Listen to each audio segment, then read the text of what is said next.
Commenter is stating another factor in the equation is messaging frequency. And they're right. Even the smartest, most capable people, if they start to hear something over and over again, despite the fact that there is no evidence for it, they are more likely to believe that it's true, especially if their friends around them start to believe that it's true as well. And that's how we are as human beings. A big example of this is the rise of the anti-vax movement, because generally speaking, there has not been any research that indicates that it is healthier for you not to get vaccinated than it is for you to get vaccinated given the threats of disease.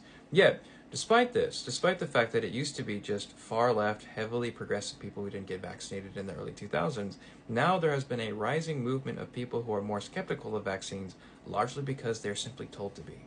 It's also really interesting in general how information is dispersed in America, because there's multiple layers to this. For instance, when it comes to censorship, there's two ways to do this. If you're in like Soviet Russia or North Korea, the strategy was repression. So you make it so that people cannot speak to each other about certain topics so that no information gets shared. In the United States, the method is different. Instead of forbidding people from sharing information, you simply just flood the conversation with all this extra information that people have to sift through to the point of where they get exhausted. And once people get exhausted, then they're just not willing or capable of making rational decisions. And oftentimes, they will just return to their more base instincts. A great example of this is the entitled trans person archetype, because I have seen that over and over again from conservatives. Well, they will argue that trans people will be very defiant and state, oh, did you assume my gender if you misgender them? And whenever you bring up trans issues to them, then they usually take a position of exhaustion, like, oh boy, here we go again, right? And the funny thing is that I have hung out with more trans people than the average conservative person has. And I have never heard them ever ask me that. I have never heard them say, did you assume my gender?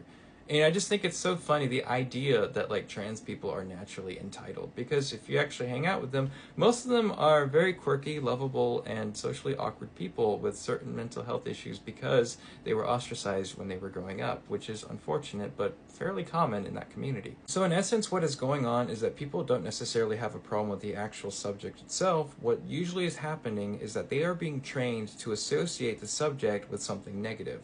For instance, say if you're growing up and your parents yelled at you to do the dishes every single morning, you might grow up to where you don't like to do the dishes. But say you move out and you live on your own and you realize you never had a problem with doing the dishes, you just had a problem with your parents yelling at you. And it's really hard to do the dishes because you think about your parents yelling at you.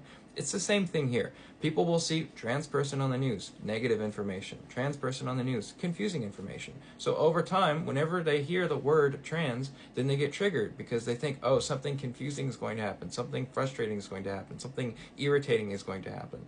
And that's just how it happens for a great deal of conservatives. They receive a great deal of information over and over again to where they start associating that subject matter with negative things, and they get very triggered by the word. And then when you try to talk to them, once they hear a word that they have been triggered by or trained to be triggered by, then suddenly they don't want to talk to you. They don't want to engage with whatever you have to say.